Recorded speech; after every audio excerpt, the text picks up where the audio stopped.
U ime svih mještana, ali i organizacionog odbora, želim da se posebno zahvalim našim uvaženim gostima. A kao prvo, što su danas prisutni, gospodinu ministru sigurnosti i zamjeniku vijeća ministara Bosne i Hercegovine Sadiku Ahmetoviću. Tim povodom želim da nam se obrati.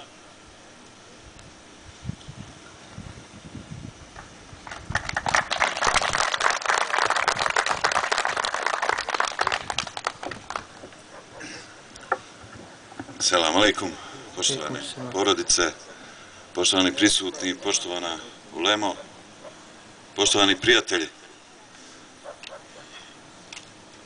Možda je šutnja najbolja riječ koja se može na više mjesta reći na području uz obalu rijeke Drine. Puno je mjesta na kojima ovih dana se obilježavaju dani kada su Bošnjaci Podrinja ubijani na najteži i najsvirepiji način.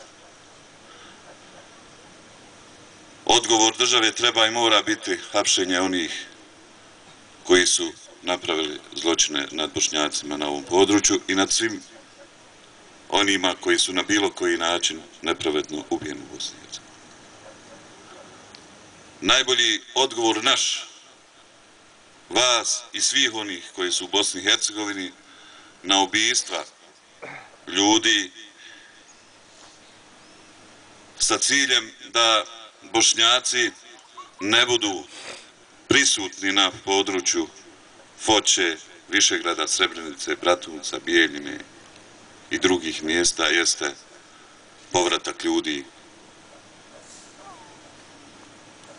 Oni koji su imali za cilj da Bošnjaci ne budu i ne žive na ovom području, time bi doživjeli svoj neuspjeh.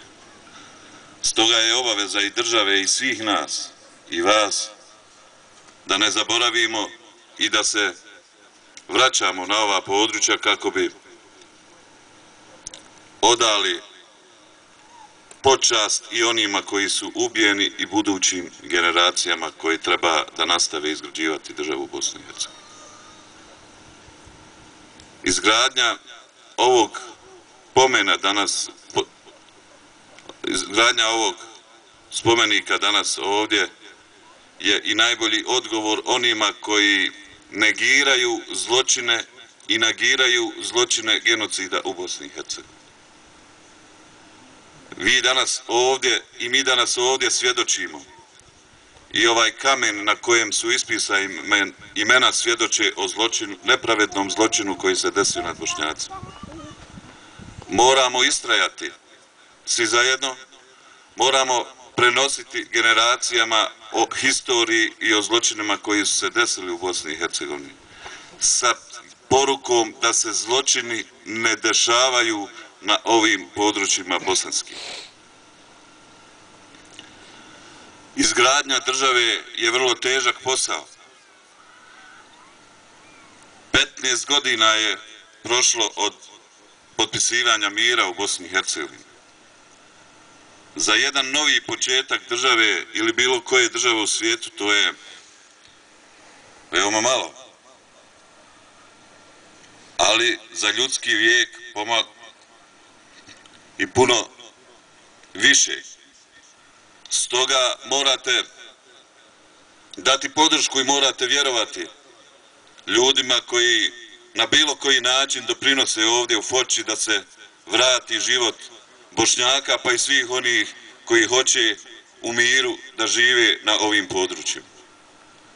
Moramo izgrađivati mir i sigurnost kako bi obezbijedili generacijama da nastave živjeti u miru i kako bi omogućili da se svi oni koji su napravili ratne zločine pohapse, kako bi svi oni koji do danas nisu pronađeni pronađu dostojanstveno, ukopaju, kako bi svi oni koji hoće da se vrate i žele da žive na ovom području izgradili, obnovili kuće i sve ono što je potrebno za jedan život, kako bi obezbijedili novim generacijama da mogu ići u školu i da se obrazuju i kako bi obezbijedili na jedan takav način budućnost države Bosne i Hercegovine.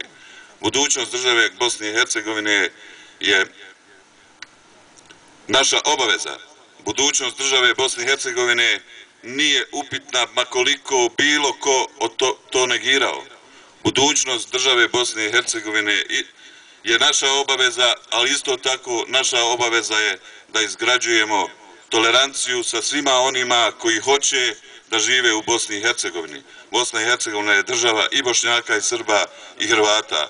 Jedino ono što ne može zajedno, ne mogu oni koji nisu pravili zločine i oni koji su pravili zločine. Oni koji su pravili zločine moraju biti odmaknuti od onih koji hoće da žive u miru. Oni moraju biti tamo gdje im je mjesto, a to su pritvori i zatvori u Bosni i Hercegovini. Ja vam želim sve najbolje. Ja vam želim da u budućnosti bude više ljudi, više Bošnjaka na ovim područjima, jer je to najbolji, jedini garant opstanka države Bosne i Hercegovine. Ja vam se zahvaljujem, hvala vam lijepo.